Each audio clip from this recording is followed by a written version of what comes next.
Hello and thank you for joining us on TVC News. We begin the news update in Abuja, where the scheduled arraignment of the suspended governor of the Central Bank of Nigeria, Godwin Emefiele, at the Federal Capital Territory High Court, Abuja, has been stalled. While Mr. Emefiele was in court, the second defendant, Sadat Yaro, was absent, and this informed the decision of the court to adjourn till the 23rd of August. Judiciary correspondent Celestine Area reports. It is the second time the Department of State Services will be charging the suspended CBN governor to court.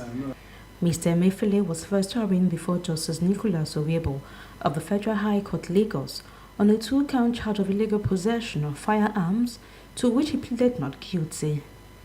Justice Owebo had granted bail to Mr. Emefiele in the sum of 20 million naira and one surety in like sum. The court ordered that Mr. Emefiele should be remanded at the Ikoyi Correctional Center pending the perfection of his bail conditions. After proceedings on that day, the DSS rearrested Mr. Emefiele and took him in custody despite the orders of the court.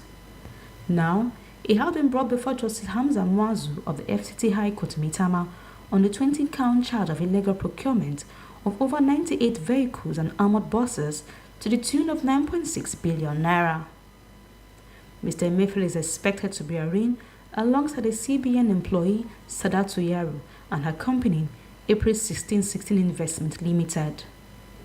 At the day proceedings, counsel to the federal government and Director of Public Prosecution of the Federation, Mohammed Abubakar, told Justice Hamza Mwazu that Sadatu Yaro took ill in the morning, hence was unable to make it to the court. Mr. Abubakar apologized to the court and applied for a new date for arraignment. The request for adjournment was not opposed by Kinlolu Kayinde, a senior advocate of Nigeria who stood for Mr. Emefiele. Justice Mwazu subsequently fixed 23rd August for the arraignment. Now they told us that Emefiele has cases to answer on matters that have to do with terrorism. We expected that the charges would reflect terrorism count charges.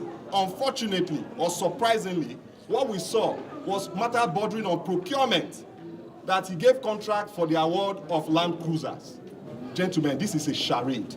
Operatives of the Department of State Services who brought Mr. Emefiele to court under watertight security to avoid security breaches returned him to their custody immediately after the proceedings. The alleged offences committed by the suspended CBN governor is contrary to Section 19 of the Independent Corrupt Practices and Other Related Offences Act 2000.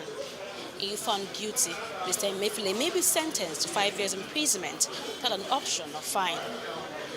Celestina Area, TVC News, Abuja.